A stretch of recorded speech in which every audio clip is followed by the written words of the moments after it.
Welcome to Contact. I'm Craig Delahunt, and on today's show we'll be talking with Greenpeace forest campaigner Tamara Stark. Thank you very much for joining us, Tamara. Thank you, Craig. It's nice to be here. Tamara, before we start talking about forest campaigns and issues, can you tell us a bit about yourself and what prompted you to join Greenpeace? Whew, We'll get all that out. I grew up near the forest, and I think I was really lucky in that my family wanted us to spend a lot of time. My brothers and I have two brothers, one older and one younger, and so we played a lot in the forest. We went hiking in the forest. We camped a lot in the forest, and it became very much a part of our lives and what we counted on. And you know, when you're a kid and you get to see bears and cougars and wild creatures, it certainly defines how you look at the forests.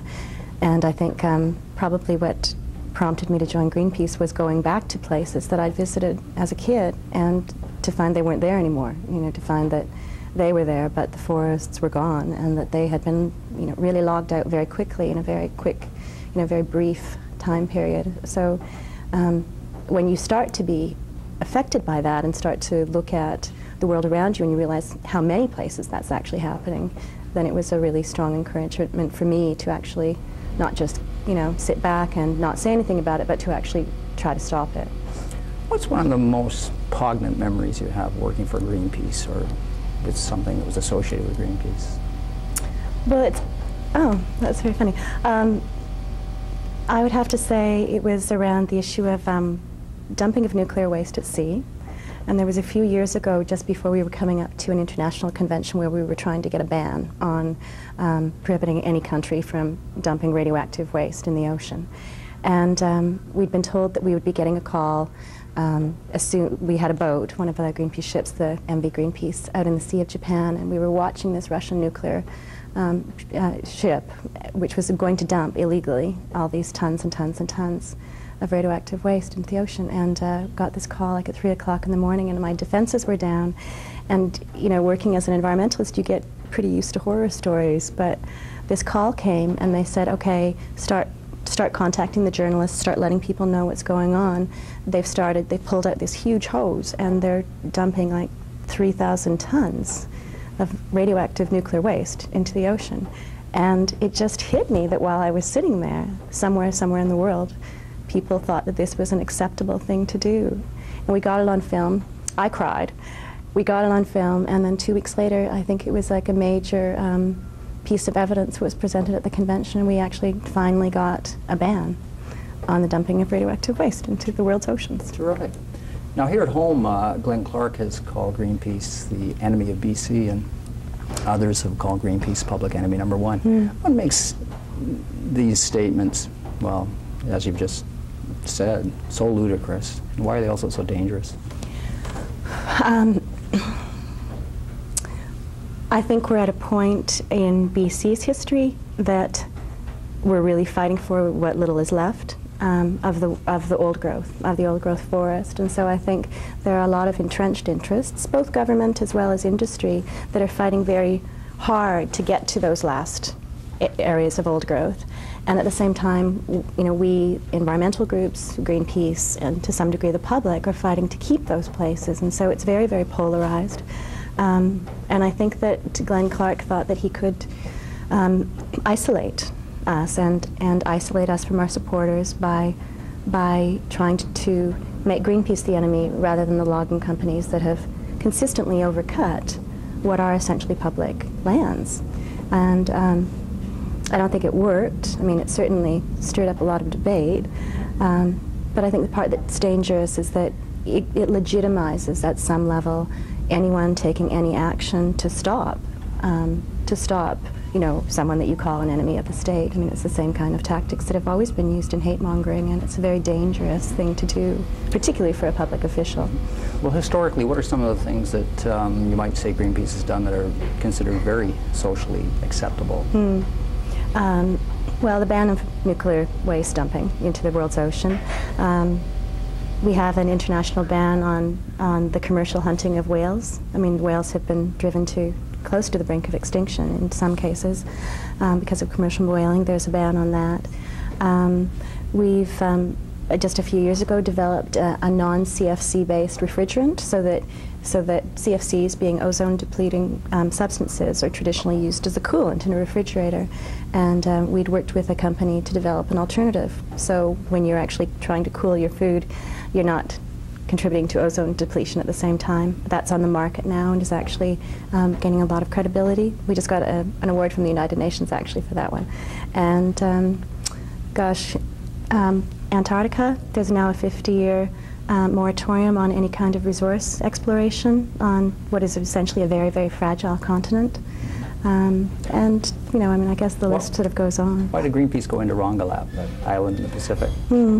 Well, we were founded on our opposition to nuclear testing. That was the very first thing that Greenpeace did back in '71 when we took a ship from here up to the Aleutians to try to stop nuclear testing. And just, you know, consistently, France has, over the years, pushed to continue to detonate nuclear weapons. And in the course of doing so, we're using a test site in the South Pacific, and it showed no consideration or concern about the local people, like the indigenous people who were living on islands there. And after we'd started to go in and try to work with the local people to find out exactly how are the tests affecting them, because of course France was saying no one's health was affected, then went in and realized that the levels of contamination were so high, that the instances of cancer were so high, that we brought one of the Greenpeace ships, the Rainbow Warrior, to Rongelap, and had helped people evacuate and move them to a safer place. It was a tragedy for them to have lost their home, but at least we were able to move them to a slightly safer place. Here in BC, your major detractors seem to be the Forest Alliance and the share groups. Who set these up, and what is their purpose? Well, their purpose is primarily to confuse the debate and to try to put a human face on what ultimately is actually an industrial movement to log as much as we can before we move our operations to another country. This was back in the early 1990s. Burson Marsteller, which I guess most people know is a public relations firm that represented Union Carbide after the big chemical disaster at Bhopal, or Argentina, and supporting General Pinochet during the juntas. This PR firm, one of the world's largest, had gone to the forest industry and said it would be a good idea to have individual citizens act and speak on your behalf, and the forest industry said, hey, excellent idea, gave money to Burson Marsteller. They set up what essentially is a shell, the BC Forest Alliance, and then and said that, tried to promote it as a citizens organization, a citizens-based lobby group, but in fact is funded by the logging companies. So logging companies funding were trying to portray themselves as being local, community-driven. These are our forests, these are our concerns, but it's not true. How do you think people associated with the Alliance, working for them, sleep at night knowing that it's a brainchild of an organization that basically whitewashed murder? I don't know. I mean, I find it's quite startling to think. I mean, we have one of the central spokespeople for the Forest Alliance is Patrick Moore, who had been with Greenpeace in the early days. And now he's paid by the logging industry to defend clear-cutting and defend the fact that it doesn't really matter that Canada and BC don't have Endangered Species Acts, and you know, to say these kind of things, and to have been with Greenpeace and to come to that point, and to know that that's the kind of organization you're working for, is hard to fathom how someone could walk on that path. We're hearing this term harvesting associated with logging, with fishing, and with hunting, and yet the definition of harvesting is to gather something that you've sown or planted. Right. Why is that? I mean, most of these, the logging, hunting, fishing, man had nothing to do with rearing. No, that's true. Well, it's interesting. I guess it's probably that... It's another whitewash? I think it's often that the industry will try to coin phrases that make you think of something that essentially is wild and natural and undisturbed as something we can control. You know, it's okay if we destroy the ozone layer because we'll just pump some more ozone up there to you know, repair the hole. And the same kind of thing is true with old growth forests. If you think of it as something that you can actually plant as a crop And they call it that. You know, it's a renewable crop. This is a fiber farm. This is a tree farm. If you look at it like that, then of course you can just go out and plant and then remove it next year and it'll be back. But to contrast to, you know, what in some cases is a 1,500-year-old forest, which they had nothing to do with. Nothing to do with something that you can replace overnight is a way of lessening people's sense of outrage and thinking that we in fact can control nature more than we actually have ever been able to. On a positive vein, today's paper carried an article about cooperation between M&B and the major environmental groups in BC. What's led to this? I think it's probably a little preliminary to really say that that we're working together. I mean, put it this way, we haven't bought the champagne, it's not on ice, and we haven't popped the cork yet. The positive development really is that they brought in a new CEO last year. And I mean, everyone knows that Mac Blow got hit pretty hard in the days around Clayoquot Sound, I mean, both here as well as internationally. And they have to now do some major restructuring, like many logging companies in BC do. And in the course of doing so in the fall, their CEO, their new CEO, actually did ask to meet with environmentalists and hear what we had to say, hear what the concerns are over clear cutting and over what's going on in our rainforest, in particular the Great Bear Rainforest. We made recommendations and, you know, he says he's considering them. So maybe. Now how could this benefit MB?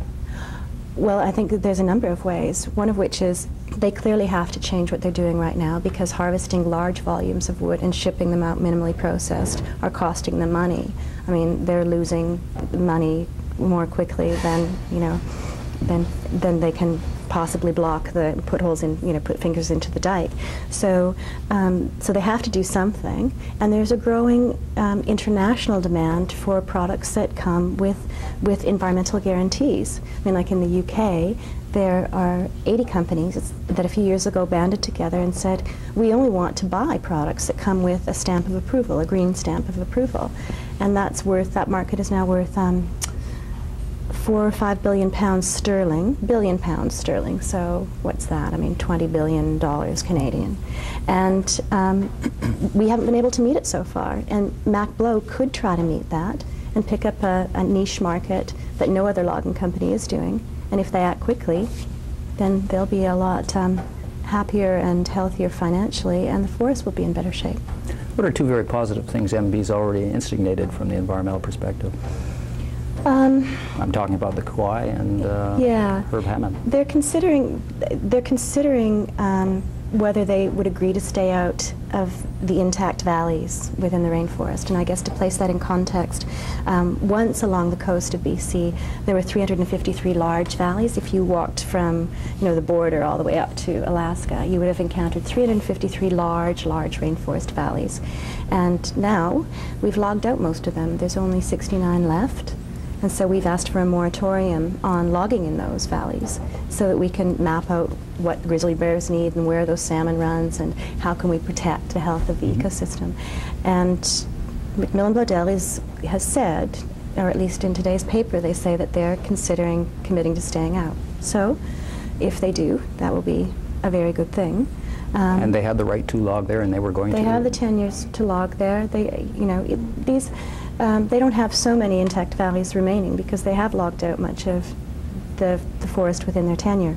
But still, I mean, it sets a precedent. It would be certainly a positive step, and a positive recognition that the rainforest is more than just something that a logging company can arbitrarily log when the public is against it. And the second thing that they've done is that they've hired a forester, or they've asked a forester who's very well respected within the environmental community to look at what logging might happen in Clayoquot Sound, you know, the place of so much concern over the last few years. I mean, I guess that was Canada's largest act of civil disobedience. So the concern over the kind of logging that was going in Clayoquot Sound has now led to Macmillan Bloedel potentially using a forester whose logging practices we actually support and think can maintain and promote forest health. How might his working for M&B differ from Pat Moore working for the Forest Alliance? Hopefully.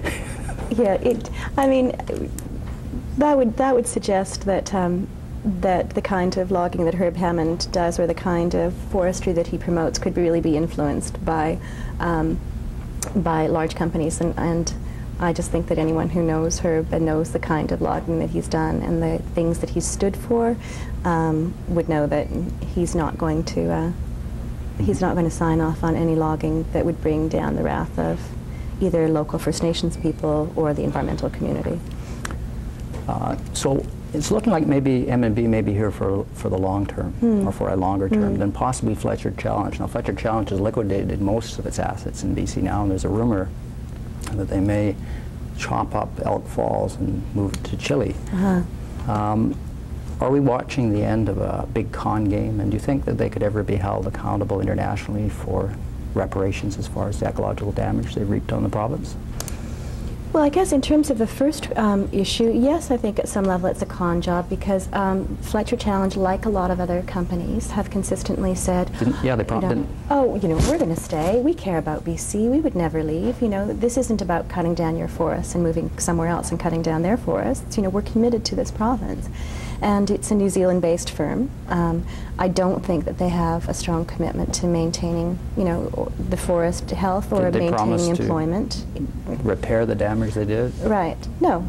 And so I think that if they move, and you know, it's true, there are some indications they may, that it will be to the detriment of British Columbia that they're able to have cleared out these forests, hurt forest communities, and then leave without paying a price. And the answer to the second part is that currently there isn't a mechanism to actually force, through international conventions, reparation to be paid. And we would hope that at some point in the future there will be, that there should be super funds set up that the industry contributes to provide for a transition when we start to run out of old growth. And that's starting to happen, so we think that actually the company should be paying now. They've paid very little for a long time to clear-cut public lands, and it's time that British Columbians took back our forests. Why are Patrick Moore's attacks on Greenpeace's methods so ironic, and they appear to be the methods that he developed himself? Well, they are the methods that Patrick was involved in the early days. I mean, one of the recent criticisms leveled at groups like Greenpeace is that a number of environmental groups are trying to protect a place called the Great Bear Rainforest, and so Mr. Moore will say, well, that's just, you know, you're just trying to use images of, you know, warm, cuddly, fuzzy bears to save, you know, a rainforest, and it's just emotional balderdash. And the two issues that are ironic is that, well, first of all, this is one of the last large places left in the world where grizzly bears live, and there is no Endangered Species Act to protect it, and it is on the endangered list. So it's not just about fuzzy bears, but in fact a wide range of species that may go extinct if we don't change what we're doing. And the irony was that he was involved. Seals? Exactly. Exactly. That Patrick Moore was one of the leading proponents in stopping the seal hunt on the east coast of Canada. And anyone who looks at those images of white, you know, white coat harp seals with those big wet eyes, you know, right. So he pioneered it. Yeah. He's made some statements that somehow don't ring true. One is that clear-cutting logging has never caused the extinction of one animal. What are your comments on that? Sure.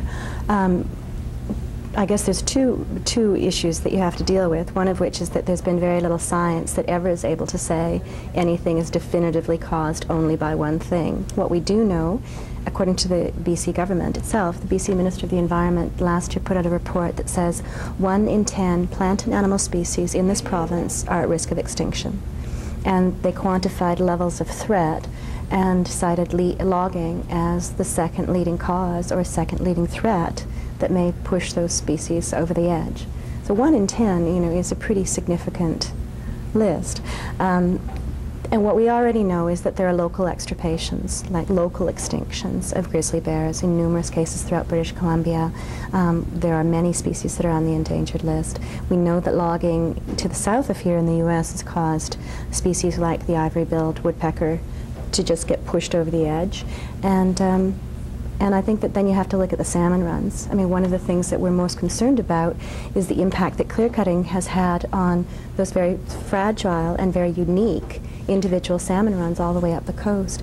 We've already lost 142 of them, and the report a couple of years ago that said that an additional 600 are at risk in BC and the Yukon just seems to say to us that, well, we should stop clear cutting right down to the banks of those streams and trying to protect what is not, you know, just a part of our cultural identity, but also a valuable part of the economy. Now, hasn't he argued that the main cause of the loss of salmon and other fish species is actually urbanization rather than clear cutting? Urbanization is one cause, but you can't fragment and segment out threats. I mean, we're both overfishing our salmon.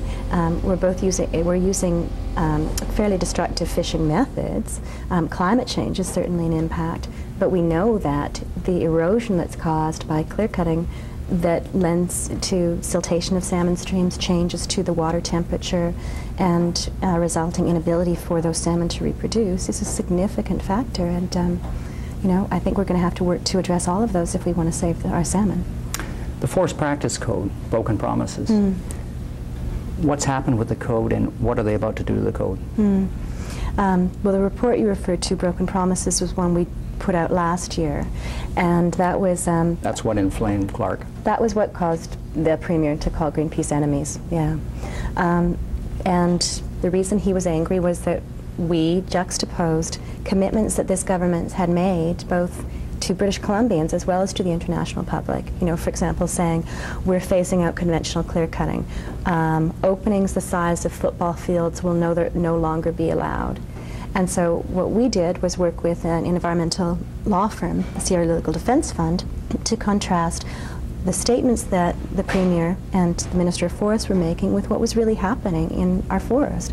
And what we found when we looked at the government approved cut blocks was that of 10,000 cut blocks that have been approved since the Forest Practices Code came in, over 90% were still clear cutting. And we were still logging down to salmon streams. And they were a lot bigger than football fields. And they were a lot bigger. And that, of course, legally allowable to be a lot bigger. So, so we have had concerns for, well, pretty much a year that the Forest Practices Code wasn't being enforced, wasn't actually being, wasn't being enforced as it was written. On paper it looks pretty good. What they were doing in the forest was not what we were told would happen. And now, unfortunately, the industry has been lobbying very hard. Logging companies have been given a lot of influence, and the government we just received a leaked document a couple of weeks ago that shows that they're about to roll back the Forest Practices Code, and that there are 550 changes proposed that weaken environmental protection. Well, what are some, there's 4 or 5 major changes that really threaten the environment. What are they? Well, some of them, for example, that there's a mechanism currently within the code where you can stop the logging of where people are in an area where people are getting their drinking water. That's being thrown out.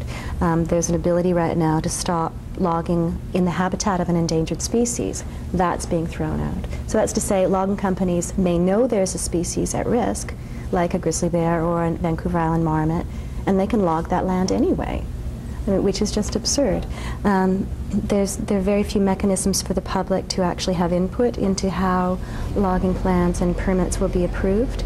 It gives a lot of control to the companies, and the most recent changes that are being proposed mean that the government, who are supposed to be overseeing the logging on our behalf, on the public's behalf, will no longer even have a copy of those cut block permits in their files, that they'll be left in the hands of the industry, and the industry will, upon request, allow the government to see what they're doing. But these are public lands. Are the environmentalists getting pretty disillusioned with the NDP? I know they were a major force in getting them in. I think that there's a lot of concern that the industry, that the logging companies have far too much control, and that that the government is abandoning some of its principles around environmental protection. The fact that they could roll back the code, even at the same time that they are flying to Europe to say it's world-class logging, and even at the same time that they're cutting stumpage, like the amount of money that those companies are supposed to pay back to the public for the privilege of logging our lands, they're planning on cutting that at the same time.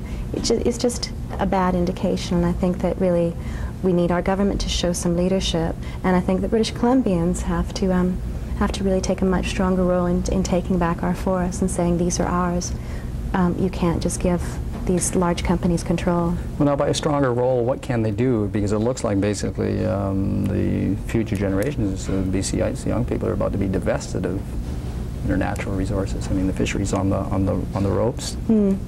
Forestry, there's a lot of talk that it's going to be a lot less than 10 years. What can they do? It seems the judiciary in the province is very aligned to big business even now.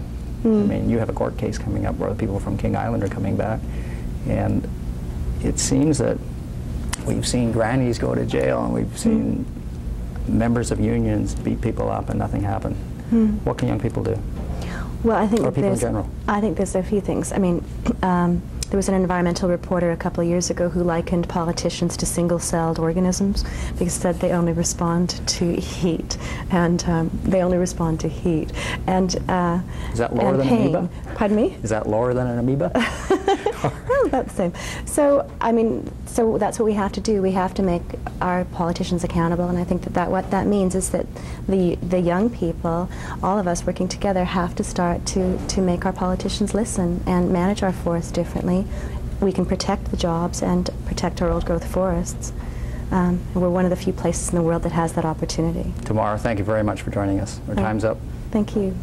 For Contact and Anderson's Restaurant, I'm Craig Delahunt. Please join us again next time.